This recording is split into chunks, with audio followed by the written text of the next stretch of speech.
Now most of you are searching for the best timetable ever for NEET 2025। मतलब कोई एक ऐसा time table बता दो जिसे पढ़ के मैं नीट क्लियर कर लूँ, मतलब जिसमें मुझे रिग्रेट ना हो कि हाँ मैंने ये चीज़ नहीं की, इसको इतना रिवाइज़ नहीं किया या इस चैप्टर को नहीं ध्यान दे पाई कि कुछ टाइम लैप्स की वजह से या जिस वजह से मेरा सिलेक्शन नीट 2025 में रुक गया।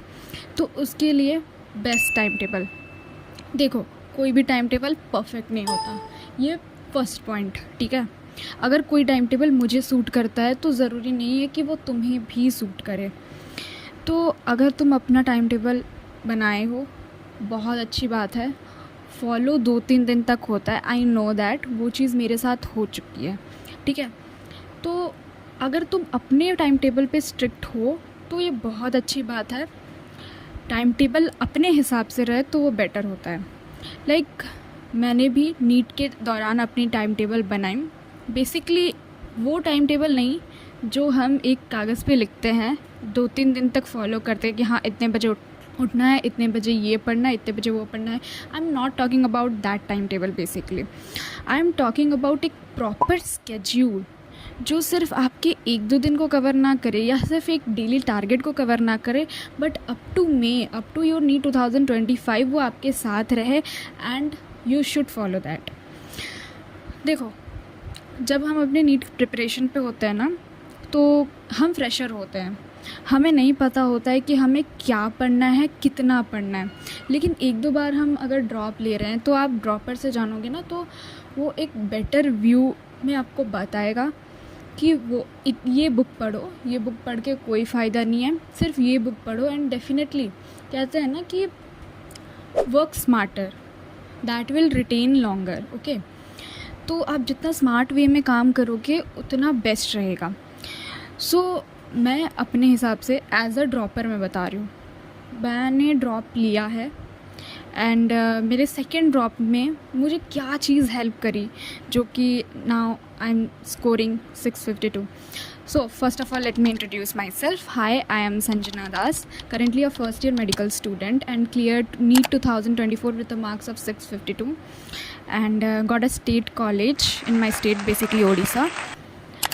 So let's start this video. This video is a perfect timetable for NEET 2025 students who are going to appear in NEET next year, and so we have 8 months in our hand, okay. I have started my journey from September 2023, yes 2023 सितंबर में मैंने enrol किया coaching में। And सितंबर ऐसा नहीं है कि सितंबर में start किया तो हम बहुत लेट हो गए, मैंने भी 1 महीने में लेट थी अपने बैच में, but that want cost you much. क्योंकि इस टाइम क्या होता है ना, सारे बैचेस में, सारे कोचिंग्स में आपको बहुत बेसिक चीज़ों से स्टार्ट होती है पढ़ाई। आप कोई भी बैच में इनरोल कर रहे हो तो पहले बेसिक मैथ्स वगैरह हो गया, वेक्टर वगैरह, वही सब। और अगर आप पीसीएमबी स्टूडेंट हो तो आपको बहुत जल्दी समझ आ जाएगा। चलो पीसीबी भी आपने लिया है सिर्फ, तो भी आप बहुत जल्दी ये कर लोगे। और लेकिन करना बेसिक है क्योंकि वो बेस बनाता है फिज़िक्स का, और जिससे कि आगे जाके हेल्प बहुत मिलती है काइनेमेटिक्स वगैरह में, फ़िज़िक्स में बहुत ज़्यादा हेल्प मिलती है, ठीक है। तो वो चीज़ आपको करनी है। लाइक सितंबर से अगर मैंने क्या किया था, अपना टाइम टेबल बता रही हूँ मैं। 2 स्लॉट में बात करूँगी। फर्स्ट स्लॉट होता है सितंबर से, अगर हमें देखें तो टोटल 8 मंथ्स है। फर्स्ट स्लॉट में बनाऊँगी सितंबर to February end, okay. And second slot मार्च टू अप्रैल एंड। लाइक मई में हमारे पास फर्स्ट संडे तक तो वो रिवीजन टाइम होता है, वो उसको हटा दो। पहला जो हमारा स्लॉट है that is up to February, from now to up to February and जो स्लॉट है उसमें हमें अपना सिलेबस कंप्लीट करना रहता है। बेसिकली हम ऑनलाइन कोचिंग में इनरोल होते हैं या फिर तो ऑफलाइन में होता है, जो भी कोचिंग हो, व्हाटएवर आप जहाँ से भी कर रहे हो, सबसे मेन मोटो होता है सिलेबस कंप्लीट करना, ठीक है। कोचिंग्स का भी यही मेन मोटो होता है। सिलेबस आप लेक्चर अटेंड कर रहे हो, ठीक है, चलो 6-7 घंटा आपके लेक्चर्स में गया। आप अगर सुबह 6 बजे भी उठते हो तो आपका 1 बजे तक या 2 बजे तक आपका lecture complete, okay. So basically क्या करो कि सिलेबस कंप्लीट करना है अप टू फरवरी। जैसे जैसे लेक्चर में जो दिन मींस अगर मैं आज पहली बार बैच में इनरोल हुई हूँ या फिर तो कोचिंग गई, आज क्या पढ़ाई हुआ उसको सेम आके रिपीट करो। कोचिंग्स में बेसिकली क्या होता है कि हमारे पास जो हमने पढ़ा हम आके घर में तुरंत वो चीज़ रिवाइज़ कर लिया। ज़्यादा से ज़्यादा आपको 4 पेज का पढ़ाया गया होगा, ठीक है। आपने उसी दिन आके वही चीज़ को पूरा अच्छे से रिवाइज़ कर लिया, चलो वो बैठ गया आपके दिमाग में। और फिर आपको लगाने अपने होमवर्क्स, जो कहते हैं हम डीपीपीज़ वगैरह या कोई मॉड्यूल्स के क्वेश्चन दिए रहते हैं हमारे कोचिंग्स में एज अ होमवर्क, वो सबको लगाओ। आई नो नहीं बनेंगे, ठीक है, मोस्ट ऑफ द क्वेश्चन आपसे नहीं बनेंगे शुरुआत में। आपको बेसिक्स में जाना है कि क्यों नहीं बन रहा है। आपको देखना है फॉर्मूले। सबसे पहले इजी से, मॉड्यूल के सबसे इजी जो पार्ट होता है ना, मतलब बहुत सारे पार्ट दिए होते हैं इजी, फिर प्रीवियस ईयर क्वेश्चंस, फिर मतलब अगर मैं एलन की बेसिकली बात करूँ तो मॉड्यूल में एक्सरसाइज 3 बहुत ज़्यादा डिफ़िकल्ट रहता है, जिसमें से मोस्ट ऑफ द क्वेश्चन हमसे नहीं बनते हैं। तो पहले आप बिगनर बॉक्सेस से स्टार्ट करो या एक्सरसाइज 1 से स्टार्ट करो, जो ईजी लगता है, ठीक है। जैसे जैसे आप लेवल अप करते जाओगे ना, वो जब इजी क्वेश्चन आपसे बनने लगेंगे ना, तो एक कॉन्फिडेंट आ जाएगा कि हाँ मैं कम से कम फार्मूला बेस तो कर पा रही हूँ। अब तुम जब कॉन्फिडेंस आ जाएगा तो आप आगे का आराम से कर लोगे। वो कॉन्फिडेंस बनाना बहुत ज़रूरी है एज ए नीट एस्पिरेंट। अगर तुम पहले ही एक्सरसाइज 3 के क्वेश्चन लेके बन जाओगे तो मैं डेफिनेटली एक गारंटी देके बता रही हूँ, तुमसे कुछ नहीं होगा। एक्सरसाइज 3 तो बनेगा नहीं, उसके बाद जो तुम डीमोटिवेट हो जाओगे ना, तुमसे एक्सरसाइज 1 का भी क्वेश्चन नहीं बनेगा, क्योंकि तुम्हारे दिमाग में क्या चल रहा है कि अरे यार मैंने तो फर्स्ट क्वेश्चन ये लिया था, मुझसे ये भी नहीं हुआ, मैं तो कुछ ही नहीं कर सकती, एंड दैट्स ऑल। ओके, तो लेक्चर्स का कंप्लीट किया, नोट्स मॉड्यूल का किया। अब आओ एनसीईआरटी। फिज़िक्स के लिए एनसीईआरटी में इंटेक्स्ट क्वेश्चन। फ़िज़िक्स की एनसीईआरटी अगर आपके पास टाइम है तो आप बिल्कुल पढ़ो, लेकिन एज अ ड्रॉपर मैं सजेस्ट करूँगी कि अगर आप फिज़िक्स की एनसीईआरटी नहीं भी पढ़ पाते हो तो सबसे मेन है इंटेक्स्ट क्वेश्चन, बिल्कुल मत छोड़ना। फिज़िक्स के हर एक चैप्टर के, मतलब एक्सरसाइज के क्वेश्चन नहीं, इंटेक्स्ट में जो जो क्वेश्चन दिए रहते उसको एक बार ज़रूर देख लेना, ठीक है। और ये मुझे मेरे टीचर ने गाइड किया था कि फ़िज़िक्स में ये बहुत ज़्यादा इंपॉर्टेंट होता है एनसीईआरटी बेस्ड। बायो तो आपको पूरी रट लेनी है NCERT, and you know that, okay. और उसके बाद एक बार आपका एनसीईआरटी वगैरह हो गया ना, अब आप जाओ लेवल अप क्वेश्चंस, ठीक है। पीवाईक्यू करो या फिर जो मैंने कहा कि एक्सरसाइज 3 के क्वेश्चन, अब अपने हिसाब से क्वेश्चन लगाओ, ठीक है। लेक्चर वगैरह और अटेंड करने हैं, कोई टॉपिक नहीं समझ आया लेक्चर में तो उसको जाके वन शॉट देखो, उसका समझो, और फिर उस टॉपिक पे आपको अप टू 100 क्वेश्चंस करने हैं। तो ये रहा आपका पूरा फेब एंड तक का टाइम टेबल। अब जो मैंने सेकेंड स्लॉट बताया, अब आपका सिलेबस कंप्लीट हो चुका है।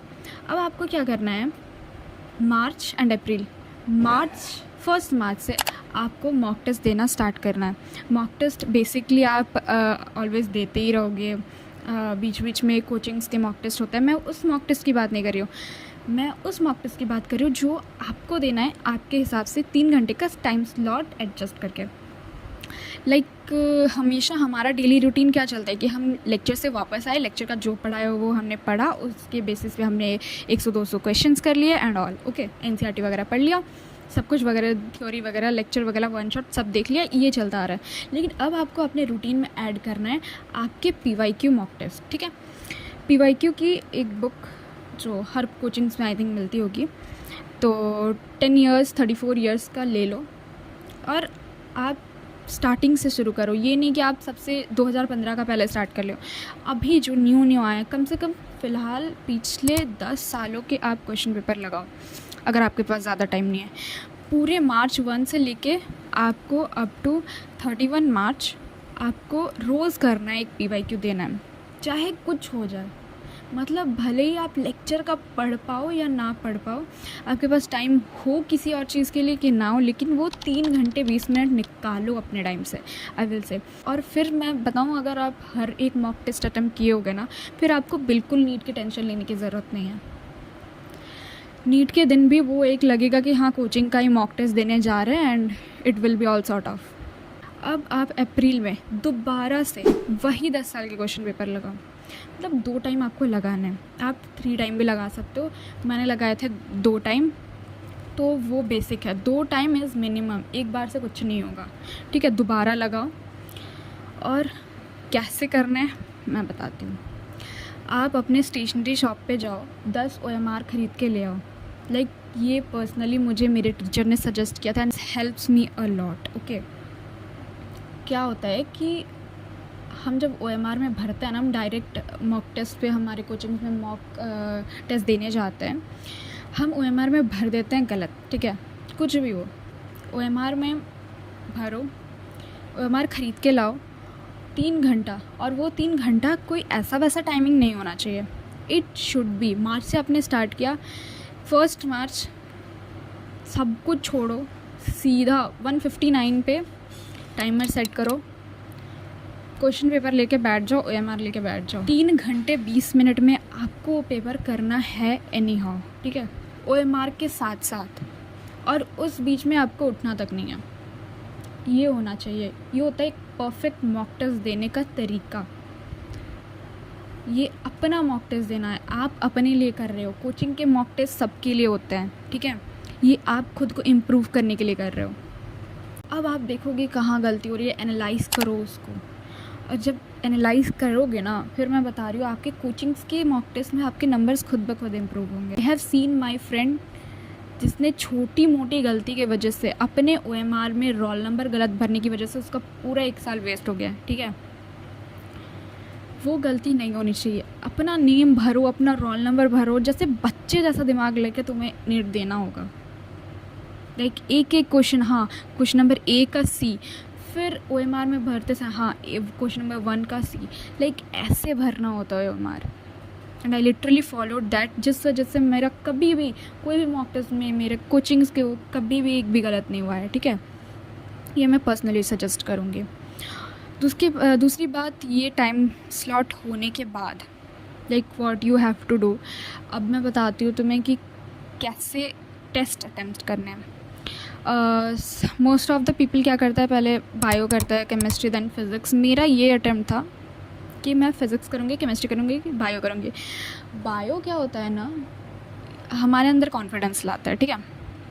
लाइक वो सब्जेक्ट हम जानते हैं कि हम कर लेंगे एट द एंड। मान लो तुमने बायो किया, केमिस्ट्री किया, और तुम्हारे पास 1 घंटा है। फ़िज़िक्स 90% स्टूडेंट का फ़िज़िक्स 1 घंटे में नहीं होता, उन्हें थोड़ा एक्स्ट्रा टाइम चाहिए होता है, क्योंकि फ़िज़िक्स में आपको एट अ टाइम आपको वो स्ट्राइक करना चाहिए कि हाँ ये फार्मूला लगा है, ये स्ट्रैटेजी लगा के मुझे सॉल्व करना पड़ेगा, and you don't know how calculation bigger was. Okay, तो 1 घंटे में क्या होगा ना, आप थोड़ा सा स्ट्रेस में आ जाओगे कि अब मेरे पास 1 घंटे और फ़िज़िक्स के मुझे 45 क्वेश्चन करने हैं, और उस 45 में से भी पहले अटेम्प्ट में आपके सारे सॉल्व नहीं होंगे, ठीक है। कुछ क्वेश्चन होता है ना जो लास्ट के लिए बचा के रखता है, तो वैसे क्वेश्चन आएंगे, ज़रूर आएंगे, जिन्हें हमें थोड़ा सा ज़्यादा ध्यान दे के करना पड़ता है। तो मैं क्या करती थी कि फ़िज़िक्स जो है ना, वो टेंशन देने वाली चीज़ है, उसको पहले करके निपटा देती थी। मुझे फ़िज़िक्स के लिए चाहिए होता था 1 आवर 30 मिनट में देती थी। अगर मैं 2 बजे स्टार्ट करूँ तो 3:30 तक मैं फ़िज़िक्स कंप्लीट कर देती। ये मेरा परफेक्ट टाइम स्लॉट है, ठीक है। उससे पहले हो गया तो बहुत अच्छी बात, 3:30 तक विद OMR फ़िज़िक्स का भी भरते जाओ, जैसे जैसे कर रहे हो ना, जैसे वैसे वैसे OMR भरते जाओ। फ़िज़िक्स पूरा हो गया, उसके बाद OMR। वो जो क्वेश्चन है वो तो चलो लास्ट के 20 मिनट के लिए रख दो, जो नहीं बने। उसके बाद मैं आती हूँ केमिस्ट्री में, ठीक है। आई हैव डन कि चलो कर लिया, उसको देती थी मैं परफेक्ट 1 आवर, 3:30 to 4:30 वो मेरा केमिस्ट्री का स्लॉट रहता था। और उसके बाद आते अब सारी टेंशन ख़त्म। अब बस तुम्हें जो रटा रटाया चीज़ है बायो में वो फिल करनी है। अब तुम्हें कैलकुलेशन की ज़रूरत नहीं है, मतलब ओनली 10% क्वेश्चन में बायो में कैलकुलेशन की ज़रूरत पड़ती है, ठीक है। वो भी छोटे मोटे कैलकुलेशन रहते हैं। तो लाइक हाँ, अब 4:30 से 5 बजे तक वो आपका बायो टाइमिंग है। अगर आपको आधे घंटे से ज़्यादा बायो में टाइम लग रहा है तो ये कहीं ना कहीं आपके सिलेक्शन को रोक रहा है। प्रैक्टिस करो बायो की। आधे घंटे में आपको वो 180 क्वेश्चंस एनी हाउ अटैम्प्ट करना है, ठीक है। 180 not, sorry, it's 90 questions. 90 questions वो अटैम्प्ट करने हैं एनी हाउ। अब आपने कर लिया, आपके पास जो 20 मिनट बचे, अब आपका सब कुछ हो चुका है। अब माइंड को स्ट्रेस फ्री करो। अब 20 मिनट में वो क्वेश्चंस करो, 5-6 जो क्वेश्चन रहे होंगे जो आपसे नहीं बने, क्योंकि अब आपके दिमाग से सब खाली हो चुका है। अब आपका ब्रेन सिर्फ उसी चीज़ में फोकस करेगा कि हाँ, ये क्वेश्चन मैंने कहाँ पढ़ा था, किस टॉपिक से रिलेटेड है, क्या फॉर्मूला यूज़ होगा, क्या मैंने कभी ये कोचिंग में बनाया था, कि कभी मैंने ऐसे रिवाइज़ किया था, क्या मैंने कभी PYQ में ऐसे देखे थे। सो वो चीज़ आपकी हेल्प करेगा। अगर आप उसी बीच में कर रहे होते हैं ना, उसी टाइम स्लॉट 3 घंटे के बीच में ये सब, तो आपका माइंड एक तो है कि चलो ये क्वेश्चन मैंने नहीं किए हैं, ये 4-5 क्वेश्चन मैंने छोड़े हुए, इसको भी करना है जो कि मेरे को स्ट्राइक नहीं कर रहा है एट द मोमेंट, और ऊपर से बाकी के जो केमिस्ट्री बायो है वो सब भी करना है। लाइक अब कुछ समझ नहीं आएगा उस टाइम, बस आप टाइम वेस्ट करोगे। तो जो नहीं बन रहे उसको छोड़ के आगे बढ़ते जाओ। कहीं ना कहीं आप जैसे क्वेश्चन करते रहोगे ना, मान लो मैंने एक क्वेश्चन फिज़िक्स का छोड़ा है एंड मैं ऐसे बायो तक पहुंच गई करते करते, और सडनली मैं बायो का क्वेश्चन टिक करी हूँ, फिर मेरे दिमाग में स्ट्राइक करेगा, ओ ये तो ऐसे होगा, ये तो मैंने बनाया हुआ है। कहीं ना कहीं पेपर के बीच में आपको स्ट्राइक ज़रूर करेगा, और ये गारंटी, और ये मेरे साथ हो चुका है, ठीक है। तो ऐसे आपको पेपर अटेम्प्ट करना है। अब चलो मैं एक अपने हिसाब से जो मैंने टाइम टेबल फॉलो किया था वो मैं बता देती हूँ। अच्छा लगे तो फॉलो करना, वरना अपना time table is the best. किसी के मत सुनना, अपना टाइम टेबल पे स्ट्रिक्ट रहना, मैं बता रही हूँ, it will work out with you. तो कभी सुबह के 4 बजे उठिए, कभी सुबह के 6 बजे उठिए, डिपेंड कि आपका कोचिंग कब है, ठीक है। तो 6 बजे उठी और फिर 6 बजे 6:45 से हमारा क्लास होता था, तो उस क्लास के लिए रेडी वगैरह एवरीथिंग, बैग रेडी करना एंड ऑल। फिर 6:45 को हमारी क्लासेस रहती थी अप टू इट्स 1:30 बेसिकली। तो खाते खाते वो आके खाना खाओ, लंच वगैरह किया, 2 बज गए, और उसके बाद आपका फर्स्ट स्लॉट स्टार्ट होना है, ठीक है। आप थोड़ा रेस्ट ले लो, दिन में सोना मत, ठीक है। एज अ सीनियर गाइड कर रही हूँ, मुझे दिन में सोने की आदत नहीं है, और मैं इसलिए नहीं कर रही हूँ कि मुझे आदत नहीं है, बिकॉज़ एक नीट एस्पिरेंट को कभी भी दोपहर को सोना नहीं चाहिए। क्योंकि 2 बजे से 5:20 तक वो हमारा एग्ज़ाम टाइम रहता है, ठीक है। कभी भी सोने की आदत अगर है तो जल्दी से उसे हटाओ। फिर 3 बजे बैठ जाओ, 3 से 5 एक स्लॉट बनाओ, ठीक है। उस टाइम आप स्टडी करो। फिर 5 से 5:30 या बेसिकली 6 तक आप अपना माइंड फ्रेश करो, स्नैक्स वगैरह करो, और उसके बाद 6 बजे से 8 बजे तक दूसरा स्लॉट बनाओ, और 8 से 9 एक ब्रेक टाइम जिसमें आपका डिनर वगैरह होगा, और उसके बाद आपका 9 बजे से आप फिर से स्टडी करने बैठो, मैक्सिमम 12 बजे तक, मिनिमम 11 एंड मैक्सिमम 12, ठीक है। लिटरली 6 घंटे की नींद बहुत ज़रूरी है, जो कि मैंने अपने सेकेंड ड्रॉप में समझा। मैं फ़र्स्ट ड्रॉप में यही गलती कर रही थी, and that helps me a lot for retaining more things in my brain, okay. तो वो चीज़ बहुत हेल्प की मैंने, और मैं पर्सनली सजेस्ट करूँगी कि आप जितने भी घंटे पढ़ो, आपके माइंड को फ्री चाहिए, थोड़ा उसको स्ट्रेस फ्री रहने के लिए आराम की ज़रूरत होती है। तो 6 घंटा बहुत है, ठीक है। ये रहा मेरा डेली रूटीन। और बेसिकली अगर देखो, अगर क्लासेस चल रही है ना, तो क्लासेस तो हमारे 6-7 घंटे होते हैं। तो और फिर घर आके आपको अपना सेल्फ स्टडी कितना घंटे का करना है, 6 to 8 आवर्स, ठीक है। ये होना चाहिए।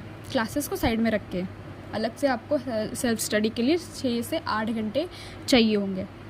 और अगर लास्ट में हमारा मार्च अप्रैल के टाइम हमारा सिलेबस कोर्स कंप्लीट हो जाता है, तो हम पूरे टाइम हमको अपने रूम में रहना होता है, तब आपको 16 to 17 आवर्स पढ़ने होंगे, ठीक है। जो लोग कहते हैं कि हाँ मैंने 4 से 5 घंटे में पढ़ के कर लिया, तो ठीक है, कर लिया होगा, लेकिन मैं पर्सनली सजेस्ट करूँ, मोस्ट ऑफ द 90% जो नीट दे रहे होते हैं वो एवरेज स्टूडेंट होते हैं, कोई टॉपर वगैरह नहीं होते हैं। तो एज़ एवरेज स्टूडेंट मैं भी आपको बताना चाहूँगी कि 16 से 17 घंटा तो एनी हाउ आपको पढ़ना होगा, और वो हो जाएगा। पता है, जब आप मार्च अप्रैल के टाइम में आओगे ना, वो स्ट्रेस वगैरह आ जाता है, जैसे जैसे एडमिट कार्ड वगैरह आने लगते हैं, तो वो दिमाग में रह जाता है कि हाँ 2 महीने बचे हैं, अब ऐसे करना है, मॉक टेस्ट भी लगाना है। तो वो पढ़ते पढ़ते 16 से 17 घंटे कब चला जाता है पता नहीं चलता है, लिटरली, ट्रस्ट मी। ऐसा होता है कि आप पूरे दिन मतलब पढ़ते जाओगे, आपको टाइम का पता नहीं चलेगा, आपको टाइम कम लगने लगेगा। And you know that is the most best feeling कि being busy is such a blessing. I thought कि हाँ, सच में, मतलब एक टाइम आएगा ना, आप जब पढ़ाई को एंजॉय करने लगेंगे, तो there will be a time when आपको 24 घंटे भी कम पड़ेंगे। लाइक आप सोचोगे कि I should get more time a day, काश 24 घंटे से ज़्यादा मिल जाता, और तब ना पढ़ाई का असली मज़ा आता है, सच बताऊँ तो। So after all this was my time table. और अगर आपको वीडियो अच्छी लगी हो तो लाइक कर देना एंड सब्सक्राइब ज़रूर करना, एंड थैंक यू।